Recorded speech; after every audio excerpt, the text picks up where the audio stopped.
All right.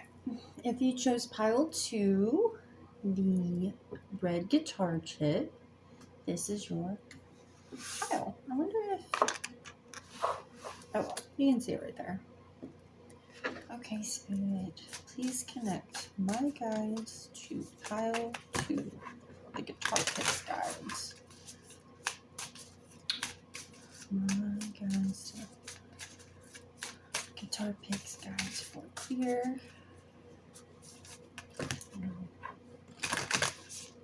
Right out the gate messages.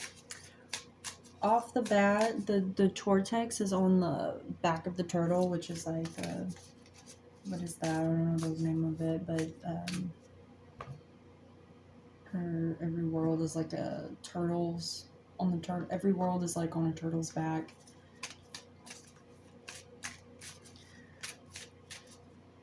It's not coming through. The beginning of that's coming through, but the rest of it isn't. So maybe that's jogging your memory. And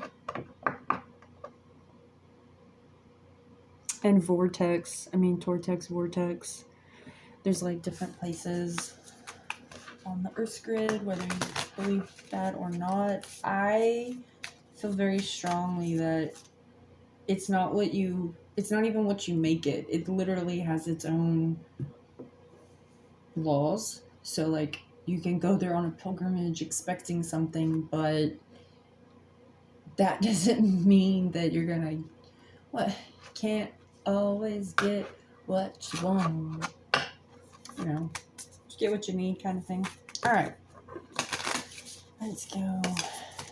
That one kind of, I don't know. These popped more. So, Key of Life. I'll read it in a minute, but here's the image. Key of Life. The Ankh pretends new life being born through you now. This new life being born, in whatever form, will enrich your life, bringing you more into wholeness and fulfillment. Do not give up on your creative destiny. Stay with it. You are flowing in the right direction, and you have spiritual support from the unseen worlds. Let it happen.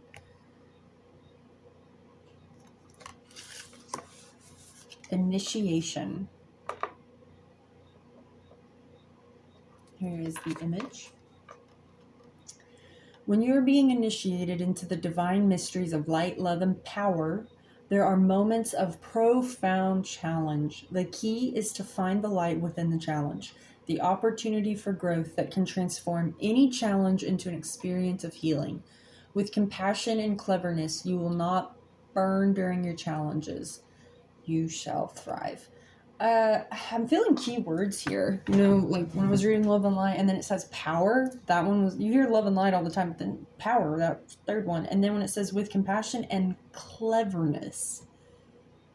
With compassion and cleverness, you will not burn during your challenges. You shall thrive.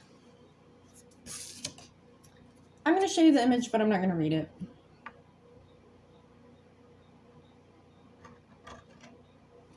Okay. So what is it that pile, the guitar picks, the Tortex Vortex, what is it, Spirit, that is asking for some cleansing, asking for some attention, asking for some, what does citrus mean to me? To you guys? A little bit of bite, a little bit of spritzing up. What's an area in their life, Spirit, that the guitar picks of the world would enjoy that. Crocodile.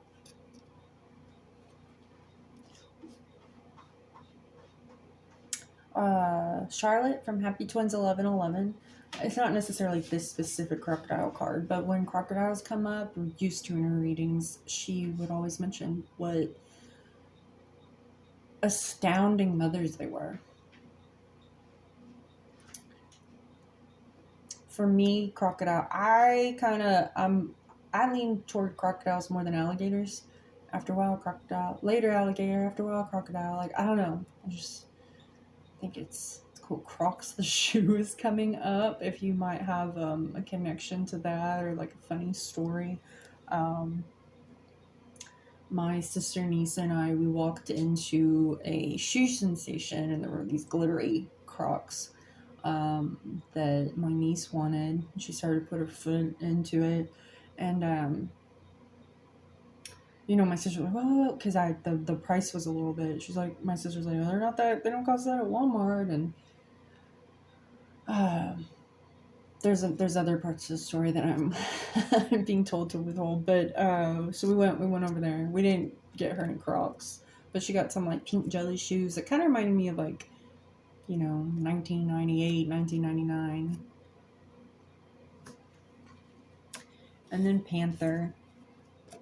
These cards are very like visually. I mean, you have water and fire here, but visually very similar. It's more yellow in this eye, more green in this eye. But Panther, I'm thinking of Pink Panther right now. That's what's coming through. Da-da, da-da, da-da. A sleuthing. I'm also getting Beyonce's checkup on it. It's very like pink video. In the guidebook, the creator talks a lot about the Panther come to grow.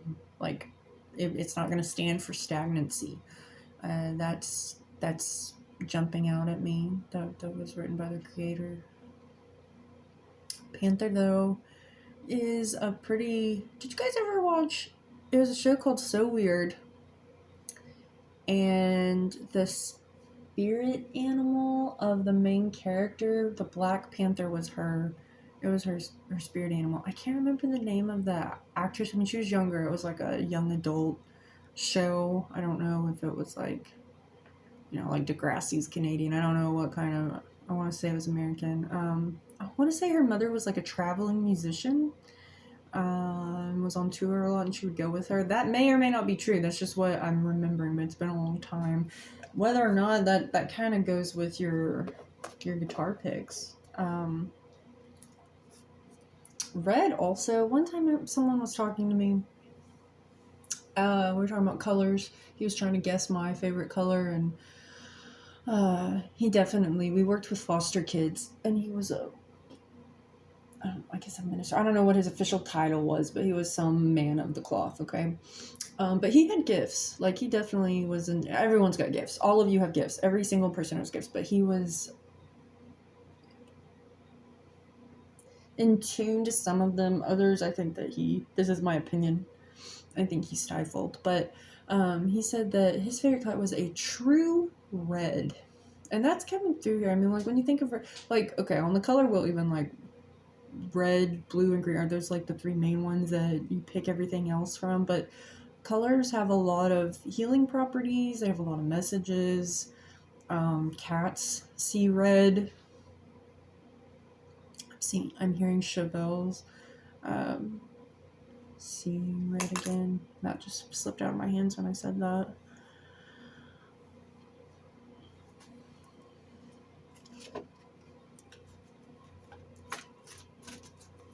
Is there something that you're practicing guitar picks right now that is a little bit hard for you to hold on to? I'm having trouble with sitting down practicing. I have my Papa's. I have two of his guitars actually, but they both are channels. I mean, he definitely speaks to me when I'm playing, and it was hard. He was all right. I mean, I'm getting tongue-tied here, which is making me think of the group Love song. But different things hold different types of communication, and maybe it's not an instrument that you're playing, but maybe like even a canvas or a paintbrush. Whenever you start to participate in it, practice, work with it, is there something that, I'm kind of getting like mud cakes or mud pies. Like, is there something kind of like caked on you that's what's wanting to be cleansed or looked at, that's like holding you back, especially with this growth? astounding mothers. Like, in rugby, you want to treat the ball like it's your baby. You don't want to hand it over to the other team. You want to protect it. You hold it like that. Like, is there something that you're not quite babying yet because you don't want to fully lean into it? You don't want to fully embrace it. Like, I do not call myself a musician. I even cringe, like, at my lessons. Like, if anybody has to hear me, I have a lot of blocks with it. And being aware of that, like, even like the mud pie or the mud cake can be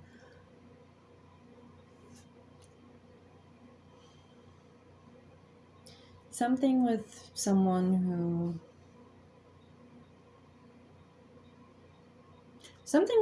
believes you had power and believes you have power. They know, they recognize it, they see it, that you have power. If this is a teacher, if this is a confidant, if this is like, I don't know if I would, well, I could call him a mentor. This person that was coming through, whose favorite color was a true red. We're not in contact anymore. I don't live there. I don't work there. He doesn't either. But he didn't call it slam poetry, but he didn't even know he was doing that. He really reminded me of Robin Williams in Dead Poet Society, and a little bit of Johnny Depp. He had like both of those energies braided in him, but he and would encourage like some of my writing. I had this one poem. I was so embarrassed to read it. It was, I guess, technically a love poem, and I didn't want to admit that. And I remember him being like, "Is it the content?" Because he's like, "All right," again, like he would read and he would analyze it line by line. When he would, I don't know if he would say perform, but when he would share his poetry, it was like, I mean, he's speaking it. He doesn't have to read it off. He said that he didn't even know he was doing slam poetry. And he loved music, but there's something about the written word. And so, I worked overnight, and he was day, so kind of on that in between. Like, just there's, I'm getting like collision that you're having with someone. Not just a shift change, but maybe some type of, even if they're not calling themselves a mentor, or maybe they are and you're resistant to their mentorship, or maybe you're mentoring someone just because it doesn't last, just because it's not going to be a full-on study. Maybe you're quitting the lessons, maybe something happened, and I mean, this is real. Like, I'm not trying to just lack mentality, but money is it real? This person, okay, that's coming through. I was about to say something about practical, but he didn't believe, we were talking about time not being real. He didn't believe money was real. He was an entrepreneur who had taken this job. He was going back to school for I think education, and he would work with he used to work with like the addict population, and he was trying to reach them when they were younger, before then. And he was married to someone who he used to call her 9-to-5er, and his wife, like, a lot of his poems were about her, like she was his muse, but he shared with me that it didn't like do anything for her. Like, she loved him, of course, and everything. I don't know how many years they've been married, but it was just interesting to me, and I think that kind of goes with like balance sometimes when you're pairing. But whether you are this person or you're showing up kind of as like student or grasshopper, and I'm getting a lot of attachment things because this took place at a foster care place, that without dwelling too much in that abandonment or other less savory words there. There's a pain that you share with someone that's showing up in your field, and they really believe in you. They believe in your talent. They believe in your grit. Another thing he said, well, two more. I mean, he's coming through strong here, so I'm gonna go with it. Again, this isn't someone that I've talked to or have thought about in years, but and even with this, I didn't, this item for you guys to pick, he didn't come up until we started going. But that's how spirit rolls, right? He said something one time about like how I I'm like not wanting to talk about myself, but at the same time, it's hard to tell this and there's a message for you guys in it, so I just need to get over it. How certain people live their life and living your life, like everything you do is being like art. This sounds, oh my god, so ridiculous. He didn't say it in that way, but basically that he's like, you live your life that way. Like I can tell like how you operate and how you run your shifts and just how you're interacting with the kids and stuff. Like you live your life like it's art. And that's making me also think about the Enneagram. There's different types. That might be something. I mean, it's pretty trendy, but if you're not aware of it, it has like a vice and a virtue for each type. And Enneagram type 4, which is like my wing. That's not my main one, but they're very much like bohemian artists. So the Enneagram might kind of sniffing around that might help shed light on some things. Okay, the other thing with this mentor person coming through is he was at his friend's house and there was, I don't remember which tribe, but there's like a Native American grandfather, and he had these different, I was wearing a medicine pouch, and he asked where I got it. We were talking about that, and that's how this next story came up. But he was at his friend's house, and their grandfather like had one of these medicine bags and had these different animals carved into it, and like he gave one to each one of the kids. There was him and his friends, and he gave one to his grandson, and then he gave one to each of the friends. And then when they got to my mentor, he said he didn't have any. He didn't give him an animal, and he said, and it was like eagle, lion, I want to say bear. I never know the fourth one. If this is frustrating you, join the club. It's frustrating me too, but they're different animals. And when he got to him, though, he said that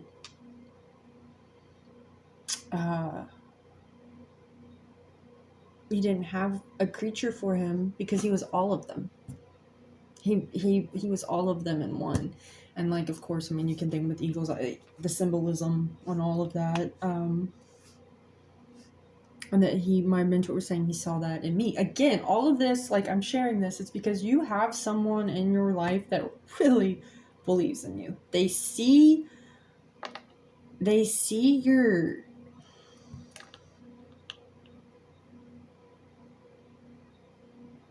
I don't know, I'm resisting saying the word spark or DNA, but they see what you're supposed to bring into the world. You got something, everyone does, right? But they're seeing like, you're not gonna just like copycat things. And they're trying to nudge you. They're trying to like get you to believe in this, and like the cleverness here and just the compassion. They might be a little bit sly. It might not be someone to like say you actually like vibe with. They could irritate you. I'm getting that. They could really like, this beak here, cluck at you, like very. You're just kind of you're wanting to just be like chill, and they're not having it. They are not having it. Right, Spirit. What's one to? How can we get the mud cake off of whatever they're burying? How can we get the mud pies, the mud cake? How can we crack through this clay for the carpets of the world?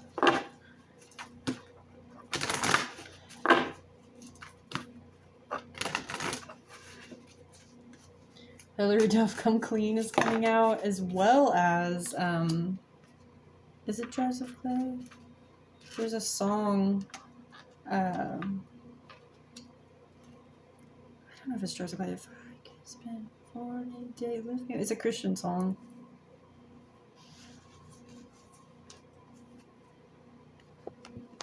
All right.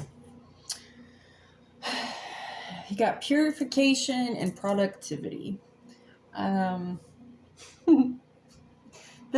This is, I'm giggling because your message is a little bit like, it's not so much cleansing that you need.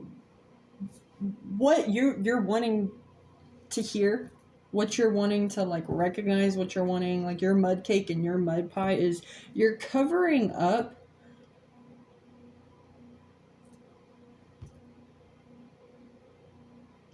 you're covering up your bullshit.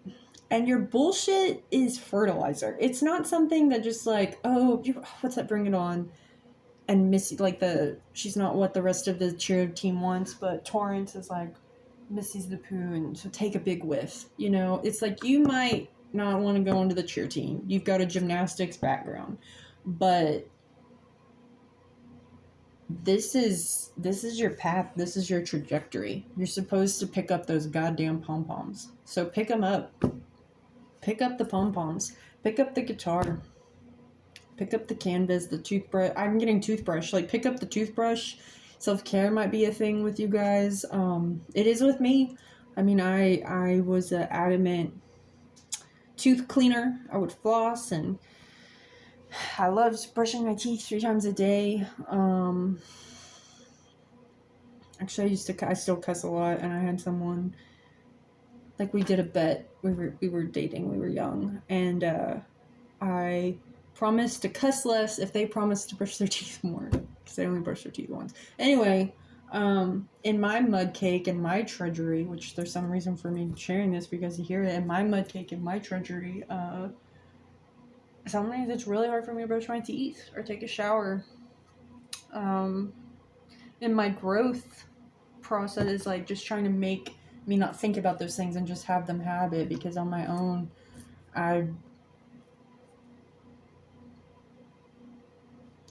it's like, okay, when you don't brush your teeth, you know how like that taste is? It tastes bad in your mouth. And it's like, it's not that I am telling myself consciously, oh, I deserve that. But it's almost like that taste is how I feel. And so it's just, maybe that makes sense for you guys or not. But brushing your teeth came through. Whatever it is that you're not really like believing in yourself, but other people can see it, they're not blowing smoke up your ass. Like, you actually have, a lot of people have talent, but you've got a little bit of an edge. That same mentor, like in the love poem that I didn't want to read because it was, he said the content, it embarrassed me to like, but he was like, one of the one, it didn't follow like Shakespeare's iambic pentameter or whatever. He's like, there's a part where you kind of put like, rebel without a cause, rebel with a cause. Like, whatever it is that you're a little bit slanted on, or you do things a little bit different, maybe instead of a pick, maybe you use your fingers. And you're not a bass player, but you still fucking like are going with that. Like, there is a interview with Jack White. He's on some Tonight Show, and they're talking about when he met Prince. And I don't remember what he met Prince for, but his video, you can YouTube it. And Prince's advice that he gave him, he was like, don't let anyone ever tell you how to play your guitar. Now, this is a little bit ironic, at least for me, because like I'm in guitar. Obviously, there's some things where like I need to be. I'm showing up there for someone to reveal to me how to play the guitar. But at the same token of that, it's like I feel my guitar. I feel what my papa felt when he played it. I feel what he speaks to me through that. In fact, this is coming up. So like, on the first glance of it, it looks a certain way. It's like, oh, it's this cool. Like, they were kind of, it's an SG, it's awesome, whatever. But then as they like got to working on it a little bit more, they're like, oh, it's not a very good guitar. And my dad plays, and he wasn't interested in this one at all. And he's like, you just like it because it's sentimental. And it's not just a sentimental. It's like, it spoke to me. Like, I felt it. And I feel very much like that guitar, like on the outskirts, oh, this looks cool. This looks really cool. And like, people want to buy it, and they can't find it in their registry. They can't find it in their inventory. So then that makes it even more rare. Oh, they can't figure you out. But then when you like trust in them to like fix you up and tinker it and get it strung up and whatever, it's not very good. I'm not even gonna like completely do it. Like, I'm not gonna charge you full price for it because I didn't put all that work and it's benefiting you monetary wise. At the other thing, it's like, it's not that, it doesn't stay in tune that much and blah blah blah blah blah. And like, I'm not taking this to like, oh, I'm heartbroken because I don't need them to see the worth of my guitar. I see the worth in my guitar, but I feel like my guitar. Like, I feel very much like that. Like, oh, people have this idea or they can't fit because they can't place it, because they can't pinpoint me. And guitar pick pile number 2s. Maybe people can't pinpoint you, and that draws them in. And there's this mysterious, like, yes, you're compassionate, but you've got a little bit of light. You're clever, and you have this personal power that no one in the room can take from you. And it just draws them in. But then when they get there, and you guys are trying to, like, spruce up for the Cinderella ball, you're in these pink rags, and maybe they don't want to fairy godmother you into that blue dress. That's okay. That doesn't mean that this is a little bit of going on the side rails. Don't just, practice emotional safety. Like, don't pearls before swine. Don't just, like, pour your heart out to, like, have it stomped on by people that are, not able to completely, they're trying to size you up and they're not able to completely see you. However, you don't have to dismiss everyone just because they don't. I mean, maybe they're what chapter they're at. Maybe they're not going to be able. Maybe they're not going to have the. Am I even?